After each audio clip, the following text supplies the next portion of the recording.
Alright guys, here we go. Section 8.5, slope-intercept form. In the last lesson we said, or I told you that we were coming to this, and that's why we were talking about slope. If I look at the equation that I have right now, guys, we haven't talked about this, but it's in standard form. Standard form is when the x term comes first, the y term comes next, and then the constant term, that means the number without a variable, it's on the other side of the equal sign. Okay? But we can rearrange this equation. We know how to do that by using algebra. As long as we do something to one side, as long as we do it to the other, it's still equal. So we actually want to change it so that it looks like this. Now we've talked about this in terms of function form, all right? And this is in function form, but there are two important numbers, and I'm going to talk about them in just a moment, but I want to change this equation that we have first. I want to change that to function form. All right, so I'm going to subtract 2x from both sides, and now I get 3y is equal to negative 2x plus 9. But I'm not done. Remember, the y has to be by itself, so I divide the y by the left side by 3, but I divide everything on the right side by 3 as well. I divide everything by 3, and I get y is equal to negative 2/3 x plus 3. Okay? Now, if you look at this first form over here, it says y equals mx plus b. That's an interesting letter. We've been talking about that. It's the number in front of the x. It equals slope. So the slope of this line is negative 2/3. Well, that's interesting. Slope equals negative 2/3. All right, Mr. C, good. So we rearranged it, and the slope is the thing that shows up in front of the x.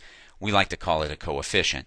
The coefficient is the number in front of a variable, and the number in front of this x is negative 2/3, and that's the slope. Okay? But here's something interesting too. This number back here is called b, and we know b to be the y-intercept. That is the number where the line crosses the y-intercept. So if that were, well, let's look. This line has plus 3. What that means is when I graph this line, it crosses the y-axis at 3. So what, Mr. C? I don't care. Okay, but this is going to help us with graphing because this is how easy it is, guys. The very first thing I do is I go to the y-intercept on the y-axis. And in this case, that's 3. So I go up 1, 2, 3, and I'm going to put a point there. All right? That's it. Then I use the slope, and I find another point. I go down 2, because remember, I always write slope with my negative on top. So I'm going to go down 2, 1, 2, and then I'm going to run 3. 1, 2, 3. All right, so let's do that again. Down 2, run 3, and I put another point, and there's my line. That's it. Done. And look, this line has a negative slope, and of course it does because the slope is negative. All right? Okay, good job. So we see that that's a very quick and easy way to graph. All right? Now there are still two things I want to talk about, and that's parallel lines and perpendicular lines. Parallel lines have the same slope.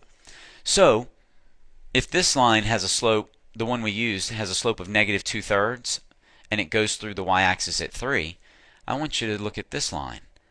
It goes down 2 and over 3. I'll do it in blue, okay? And the equation of that line is y is equal to negative 2/3 x, because it has to have the same slope, it's parallel, and it's plus 1. It had a different y-intercept. Okay?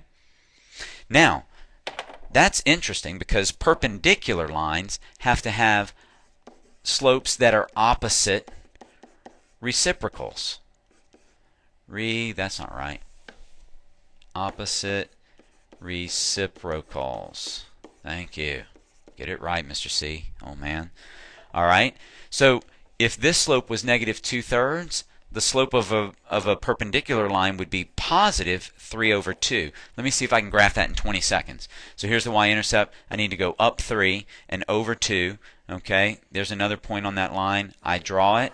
Yes, and the equation is y is equal to 3/2 x plus 1. Done. Good job, guys.